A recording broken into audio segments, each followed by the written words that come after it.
Bagamat wala po akong hawak na mga sharer, yung nais pong magbahagi kung ano ang nakamit nila sa Panginoon, ay inaanyayahan po namin kayo na tumayo sa harap na ito.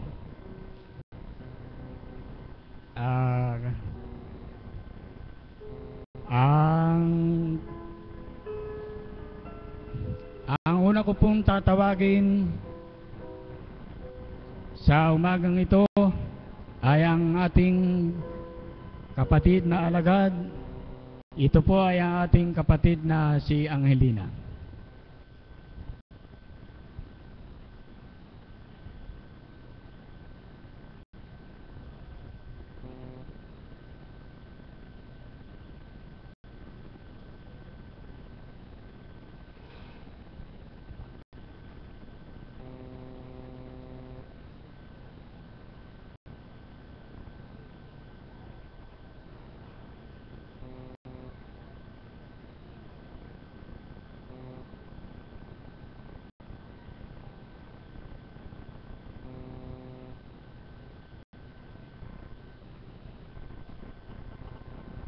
Buhay po ba ang Diyos?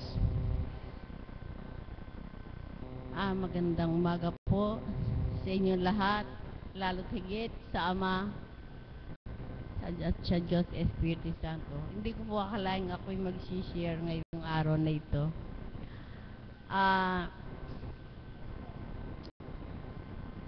Ang mai-share ko lang po sa inyo kung paano pong kumilos ang banal na Espiritu sa pamagitan ng mahal na Apo sa aking tinanggap dito sa dambanang ito. Unang-una po, ang natamo ko sa dambanang ito, ang unang-una ang kagalakan ng aking puso, kagalingan ng aking kaluluwa. Ngayon po, unti-unti kong nadarama kung paano pagkilos ng ating Ama sa buhay namin. Talaga pong napakadakila ng Panginoon. Magamat kanina po nanghihina ako nung ako'y mali, sabi ko, Ama, ikaw mabibigyan ng kalakasan. Ang ma-share ko po sa inyo, nung isang Sabado po, yung aking paa ay nadaganan ng bakal po ito doon sa anak ko. Nangitim po kagad, subalit napakadakila ng Panginoon. Sa pamagitan niya, hindi po ako uminom ng kahit anong gamot. Basta po inalay ko po sa kanya. Maitim po noon ito, wala po akong inano kundi po ang Panginoon. Kaya po sadyang napakadakila ng Panginoon.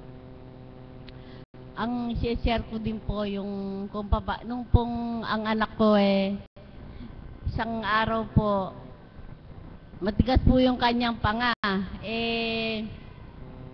Ang po pala, yung kanyang tumubo sa kanyang ngipin, ay yun daw pong normal na ngipin na tinatawag na distant teeth. Sabi po ng dentista, dalawang dentista na po ang pinuntahan namin. Sabi po, kailangan daw po ng operasyon. Ang hinihingi po ng bawat isang ngipin ay 5,000. Subalit, sabi ko po, nung pong pagkaumaga, madaling araw po, siguro mga alas 3, nagising na po ako. Kinabukasan, dadali na nga po namin sa San Fernando para ma-opera. Dumulog po ako sa Panginoon. Talagang hinihiling ko po sa Ama na wag na siyang ma-opera. Dahil po, talaga pong wala pong perang pang-opera.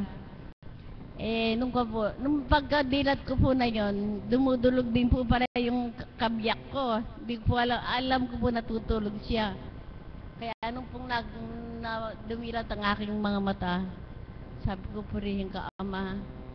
Kasama ko palang dumudulog yung kabiyak ko. Nung pagka-umaga po, dinala na namin po sa dentist. Nakahanda na po yung pang-opera. Nung po, sabi po ng nurse, Dok, sabi po niya ganun, hindi na po ikagagamitin yung pang-opera. Sabi na wala na, hindi na ikagagamitin. Diyos ko po, tumingala ako, talagang buhay na buhay ang Diyos. Sabi ko po, talagang napakadakila niya.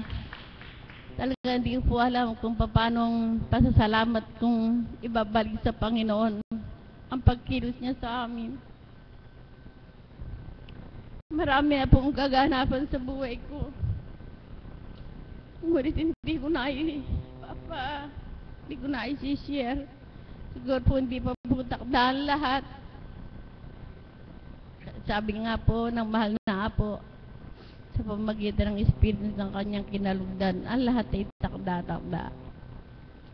Talagang napakadakila po ng Panginoon. Wala po siyang kasing dakila.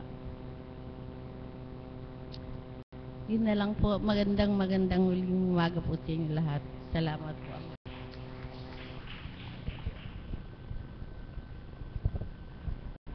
Maraming salamat kapatid. Tunay nga pong napakadakila ng Panginoon sapagkat sa matibay at matapat na pananalig sa Kanya ay pinagkaloob sa iyo ng Panginoon ang tunay na kagalingan.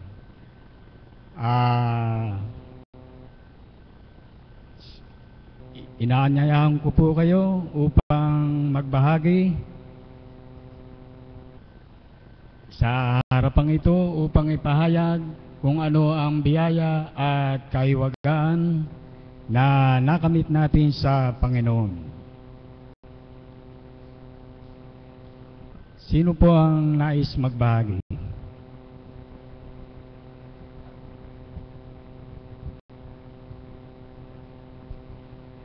Salamat kapatid. Palakpakan po natin ang ating kapatid.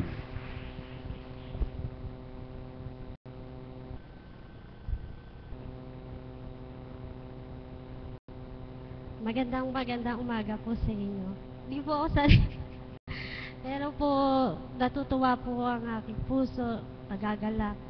Kasi po sadyang napakabuti ng Ama. Nung i-share ko po sa inyo na nariyan lang ang Ama, binabantayan tayo sa bawat pagsubok ng ating buhay. Ako po, ang ginawa po sa akin ng Ama, tinuruan niya ako na maging matatag, magpakumbaba, magpatawad. Kasi po, noong isang taon po, pagsubok po sa aking buhay, nagkaroon pong karamdaman ng aking kabiyak. Tsaka po, di pa po ba sa mag-asawa, di po nawawala yung pagtataksil po. Di ba po ba napakasakit ho nun? Di lang isang beses. Tinuruan ako ng Amang magpatawad. Wala na pong galit sa puso ko, kundi pagmamahal na lang sa asawa ko. Mahal na mahal ko siya. Susuportahan ko siya kung ano po ang balak sa kanya ng Panginoon. Hinihiling ko po na lahat po ng may karamdaman na bigyan ng kagalingan ng Ama, tayo may di karapat-dapat sa Kanya sa ating pagkukulang, pagkakasala. Ngunit hindi tinitingnan ng Ama yon. Tinitingnan ng Ama sa atin ay pagiging anak na tayo. Yun lang po. Maraming salamat.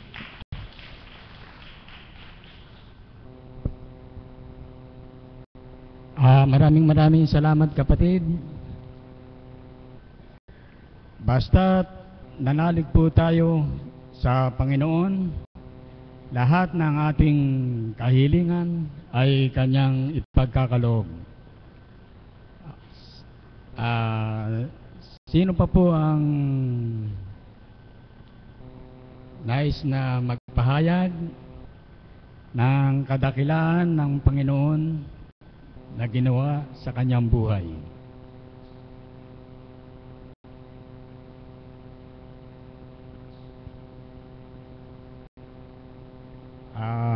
Lalapitan ko po siya kung nais po niyang magbahagi ang ating kapatid.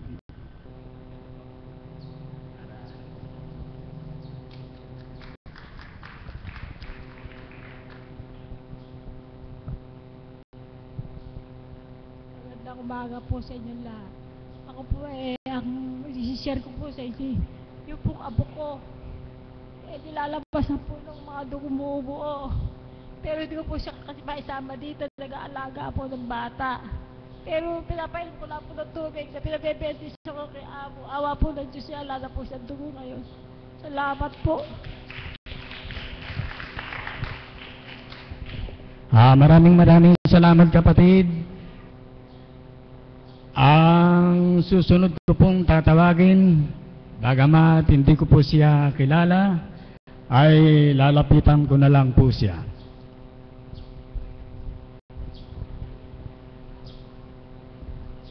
Kapatid.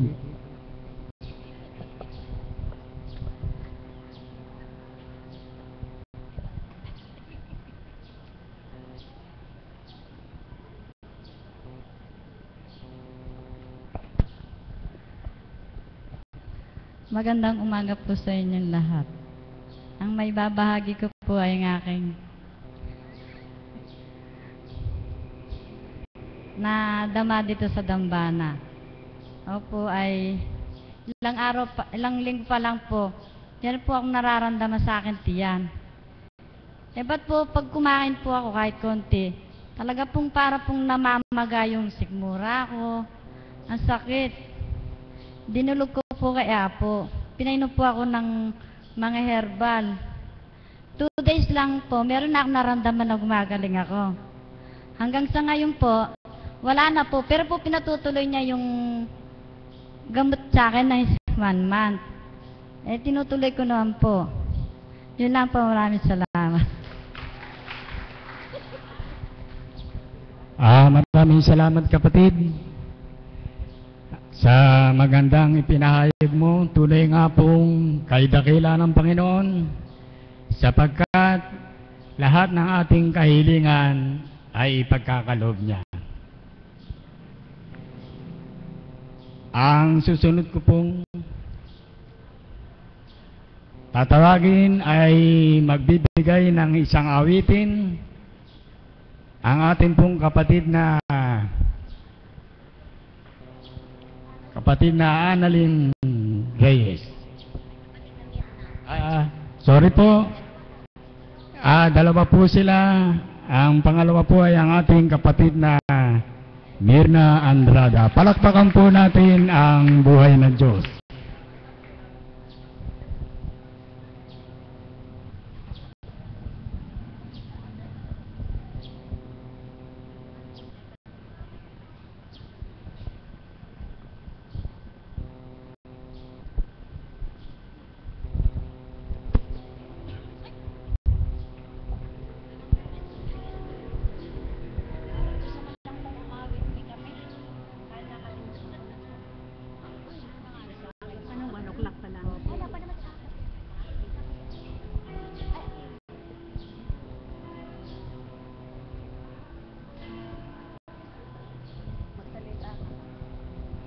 Isang mapagpalang umaga po sa tanghaling ito.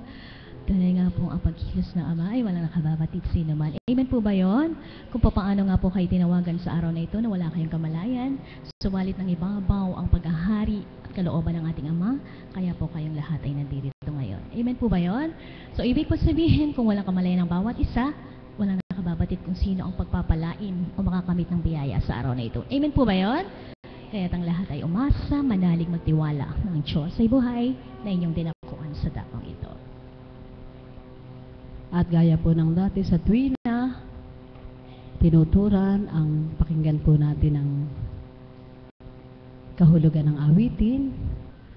Huwag na po kaming pagmasdan, kundi yung pong kahulugan ng awitin. Amen po ba? At kung alam po natin yung awit, sumabay po tayo sa ating sarili. Huwag po tayong mahihiya. Kung damdamin po nating ilakas, di ilakas po natin. Tayo pong lahat. Amen. Amen.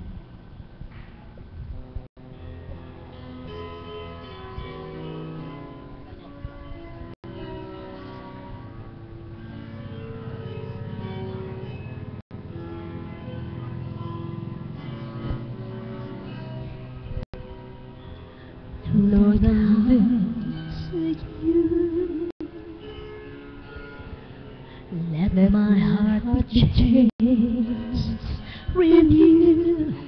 flowing from the grace that I found in you.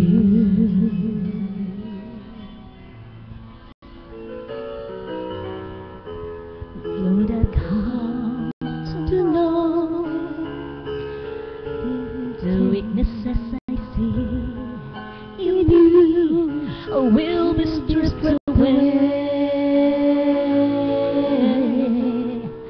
by the power of your love.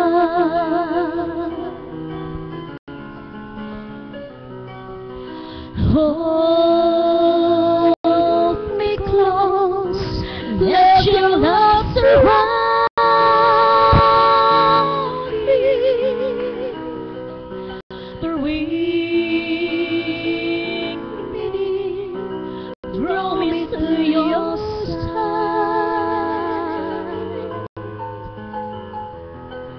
and as I wait, I'll rise up like an eagle, and I will soar with you. Your spirit leads me on in the power of your love.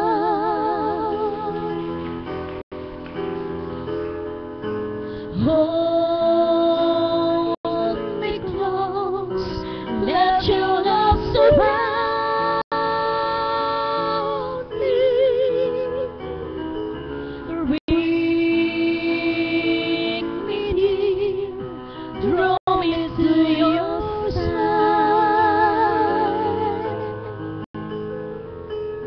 and as I wait, I'll rise up like an eagle, and I will soar with you. Your spirit leads me on in the power of your love.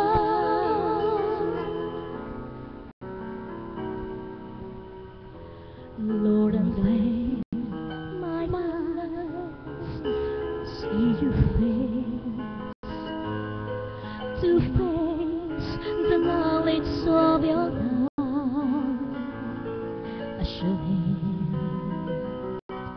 in me.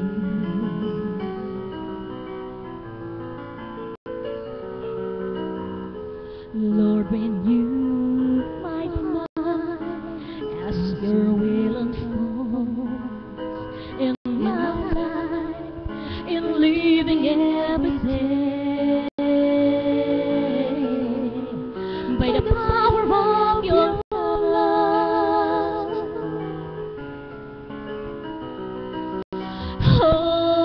Hold me close, let your love surround me. Bring me near, draw me to your side, and as I wait, I'll rise up like an eagle, and I will soar with you. Your spirit leads me on in the power of your love.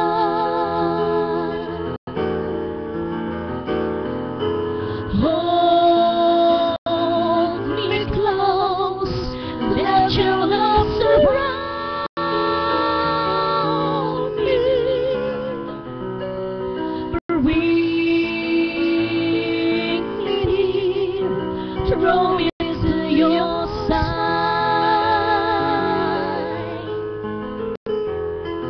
and as I wait, I'll rise up like an eagle, and I will soar with you. Your spirit leads me on in the power of your love, and I will soar with you. Your spirit leads me on in the power of your love.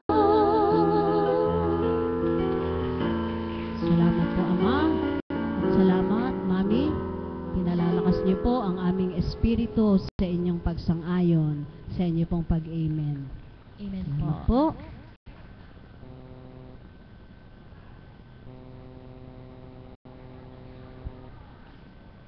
Narito po ang aking anak na bunso. Aabitan pa po kayo ng nakita niya ang Panginoon. Amen. Palakpakan po natin ang Panginoong Diyos na buhay. Kung alam niyo po itong kanta na to, pwede po kayong sumabayan po.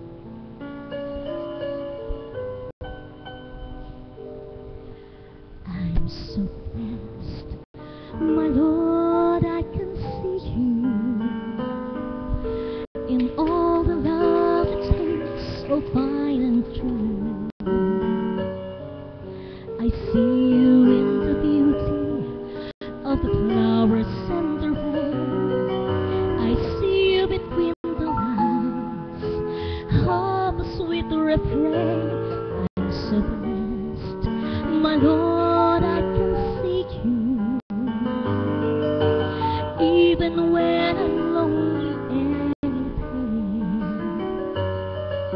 I see you in the beauty of the stars at night. I see you in my life, I feel alright.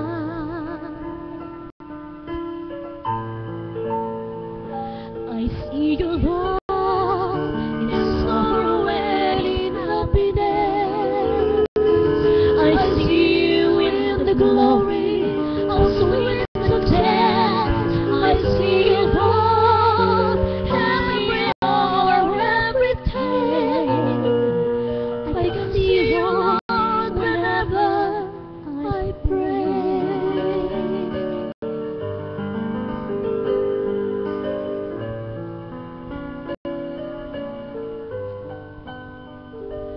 I'm so blessed, my Lord, I can see you in the smile of a baby, sweet and true.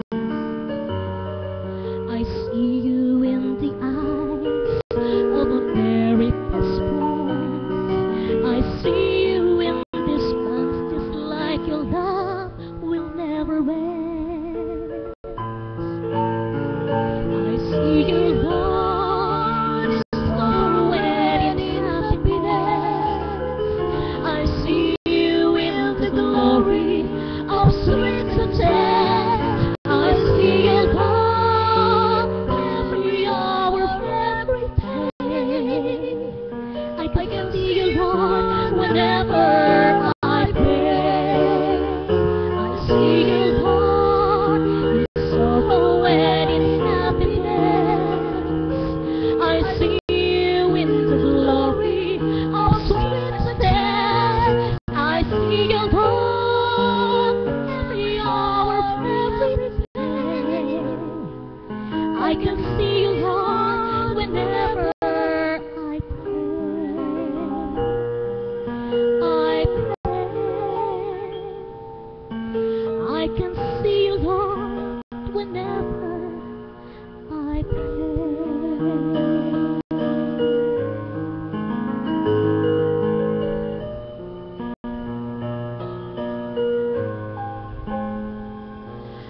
I see you, Lord. Maraming salamat po.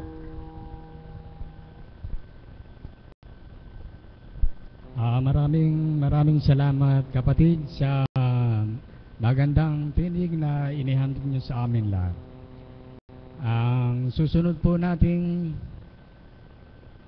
maghahandog ng isang awitin ay ang ating kapatid na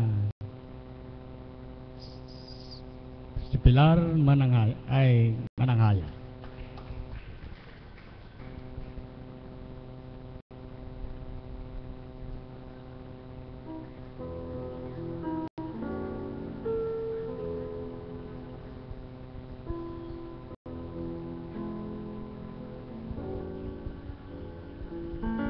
Buhay po ba ang Diyos?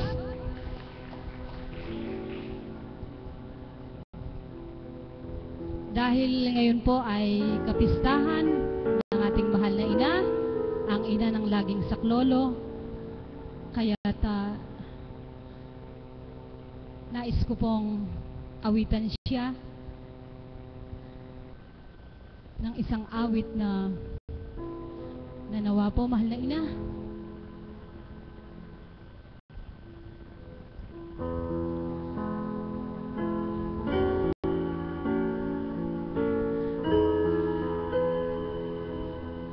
Sa aming paglalakbay, sa tuwi na ikaw ang aming gabay,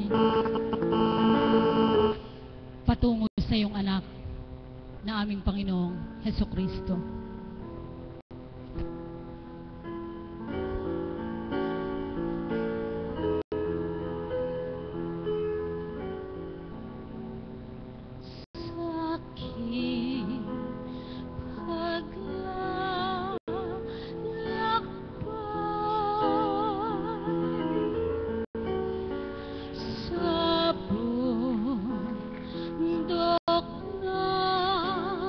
Buhay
po, nawa po sa tuwi na magpaakay tayo sa ating minamahal na Apo Conching na ginamit ng ating Panginoon.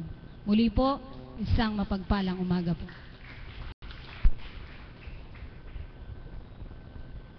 Maraming salamat kapatid.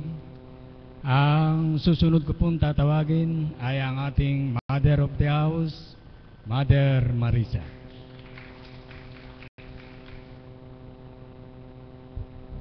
Papuri sa iyo, Ama, ang katapusan. Sa bawat oras, sa bawat araw, kailanman ay di ka nawawalay.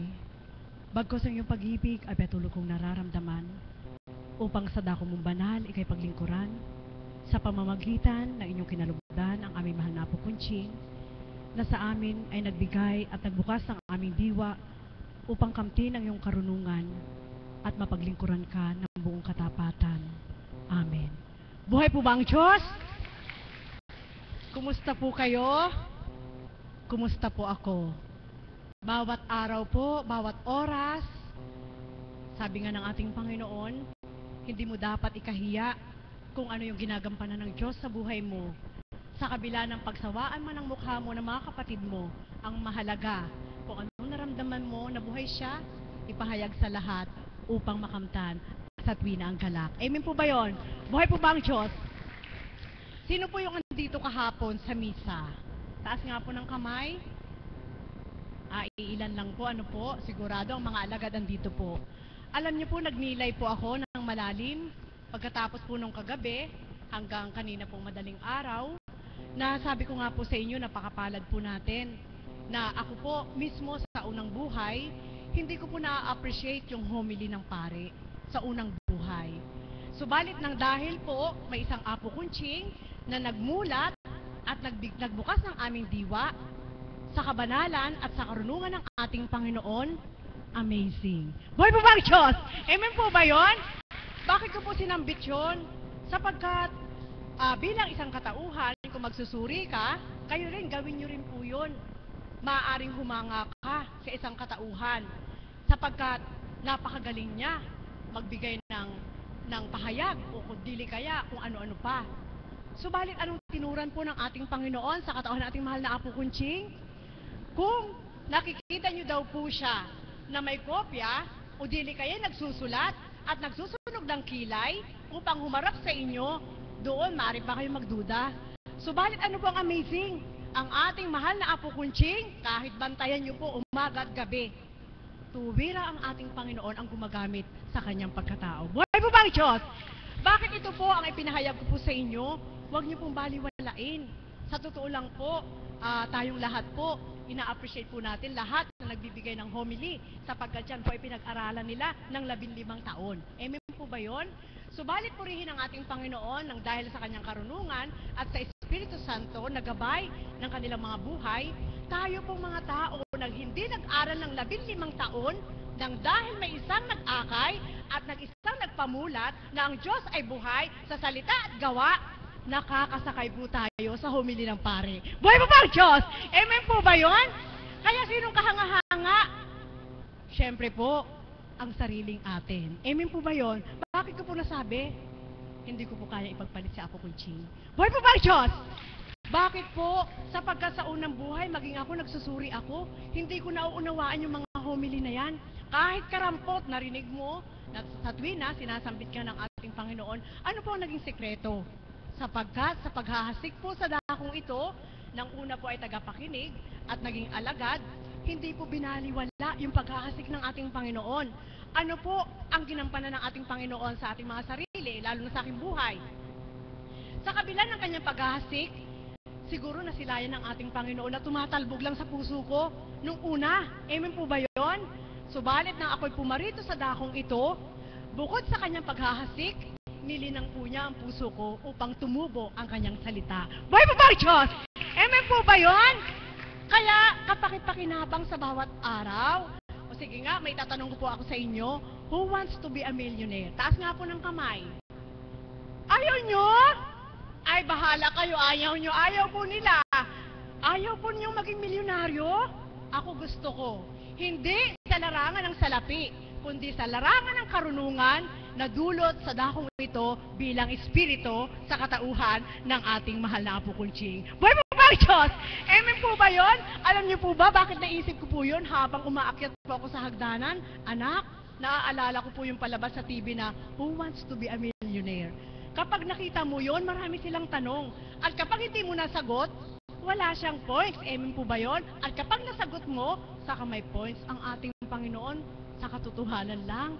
Kung gusto mong maging milyonaryo sa ating Panginoon, gawin at tumbasan po natin ang kanyang salita ng gawa at mararamdaman nyo, milyonaryo na rin kayo. Buhay po ba ang Diyos?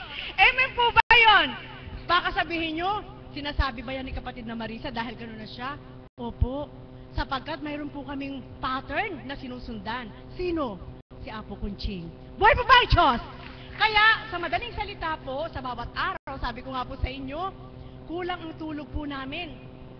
Hindi kumpletong 8 oras sa magdamag. Amen po ba yun? Subalit ano po ang aura na pinakikita ng ating Panginoon sa mga buhayang espiritu sa kanyang katawan? Sapagkat alam mo hindi patay ang ating Diyos, alam mo na siya'y nananahan sa'yo, kaya patuloy na live ang pakiramdam mo. Kahit minsan sa isip mo bilang pagkatao, parang pagod na ako. Subalit, pilit na iginakampay ng ating Panginoon sa pamamagitan ng kanyang espiritu na gumalaw ka at kumilos ka at makikita mo, parang hindi ka puyat. Buhay po ba ang Diyos? Amen po ba yun? Kaya mga kapatid, ito lang po iwanan ko po sa inyo. Sa bawat araw, sadya po talaga nagmimithi po ako na ako'y makapagbahagi sapagkat ang bawat araw sa akin ay napakahalaga. Sa pag-usad ng oras, sa tuwing tinitingnan ko po ang orasan, naroon po ang papurit pasasalamat ko sa Ama sapagkat sa bawat araw na bahagi po niya sa aking buhay, kumbaga sa putahe, hindi laging dinuguan ang ino-offer po niya sa akin. Amen po ba yun? Kundi sa bawat araw, sapagkat nababati din ng Ama kung saan ka nakokontento at nakakalasa ng kanyang salita. Kaya sa bawat araw sa dakong ito, sa pamamagitan ng ating mahal na Apo Kunching, kung kayo'y tuwirang nakikinig at tuwirang dumadama, araw-araw po, iba-iba ang putahe ng ating Panginoon at sadyang mararamdaman niyo po ang lasa kapag hindi tumalbog sa puso niyo. Buhay po ba ang Diyos? Kaya sa bawat oras, sa bawat araw, yun na lang po yung buhay ko. Yun po yung buhay naming mga alagad, mga tumupad, mga tagasunod. Na sa dakong ito, sa pamamagitan ng ating mahal na Apo Kunching, napakalaki po ng kaukulan na handog ng ating mahal na Apo Kunching sa bawat isa. Amen po ba yun? Sapagkat, sabi ko nga po, may mga katauhan na kaya lang nila pinaniniwalaan ang isang katauhan na magaling sapagkat nakikita nila yung karangyaan ng material. Nasasabi lang nila ang isang katauhan na magaling sapagkat nakikita nila nag-aral. Amen po ba yun?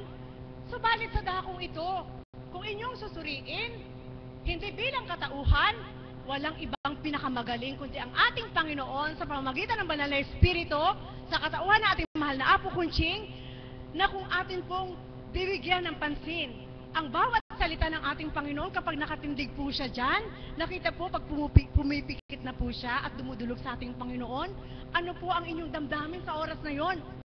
Hindi na isang bilang pagkataong nasa harapan nating lahat, kundi tuwira ang banal na Espiritu na ginagamit ang kanyang katauhan ang naghahayag ng katotohanan tungkol sa ating Ama. Amen po ba yun? Buhay po ba ang Diyos?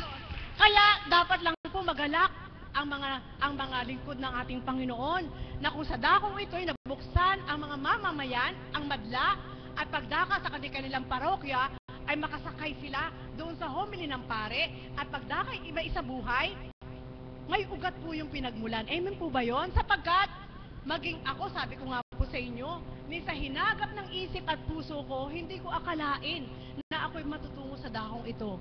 Subalit, sa tuwi na po ay nananabik, napakinggan ang salita at pahayag ng ating Panginoon sa katauhan nating mahal na Apo Kunching, sapagkat kung makikita niyo po ang bawat pahayag ng ating Panginoon sa harapang ito sa pamamagitan ng kanyang pagkatao ay hindi ini-edit. Po ba yun? Hindi edited. Kasi sabi ko nga po sa inyo, kapag in-interview ka sa TV, yung iba ini-edit nila, hindi itinatago nila yung katotohanan at inilalabas nila yung pang-akit. Amen po ba yun? Subalit sa dakong ito, sa pamamagitan nating mahal na Apo Kunching, na tuwiran na ibinibigay ng ating Panginoon na sariwang-sariwa sa kanyang isip at puso, natatanggap din po natin ng sariwa at hindi bilasa. bang Diyos? Bakit po sinabi ko hindi bilasa? Sapagkat minsan po may mga kapahayagan po tayong maririnig na ginagawa lang nilang gaya-gaya. Subalit sabi nga ng ating Panginoon, ang isang original, gayahin man ang kulay, gayahin man ang sinulid, subalit sa oras na nilabhan siya, makikita mo kung sino yung marupok. Buhay po ba ang Diyos? Kaya sa dakong ito, mga kapatid, nawa po ang bawat hinahasik ng ating Panginoon sa katauhan ng ating mahal na Apo Kunching, na tuwirang pinasisilay ng Ama ang tunay niyang karunungan. Sapagkat kayo po mismo, kilala niyo po ang mahal na Apo, sino po ang mga taga-bahay pare, at sino po yung mga kaukulan na taga rito. Kaya kung tuwiran po ang ilan hindi nagtitiwala, kaming naririto nang niniwala. Bakit po? Sapagkat nakadama po kami na ang Diyos ay buhay, ginagamit ang ating mahal na Apo Kunching, at kung tuwiran naman po, nakilala niyo ang mahal na Apo, simula sa simula nang siya nagninegosyo, iniwanan ang lahat, sumuko sa ating Panginoon upang gamitin at maghasik ng salita. Kaya, uulitin ko sa inyo, who wants to be a millionaire? Taas ng kamay! Siyempre, tayong lahat, milyonaryo sa salita ng ating Panginoon at din natin sa gawa sa pamamagitan ng kanyang kinalugdan. Muli, magandang umaga at maraming salamat. Maraming salamat, kapatid. Maraming salamat po sa mga kapatid nating nagbahagi. Tayo po'y magsitayo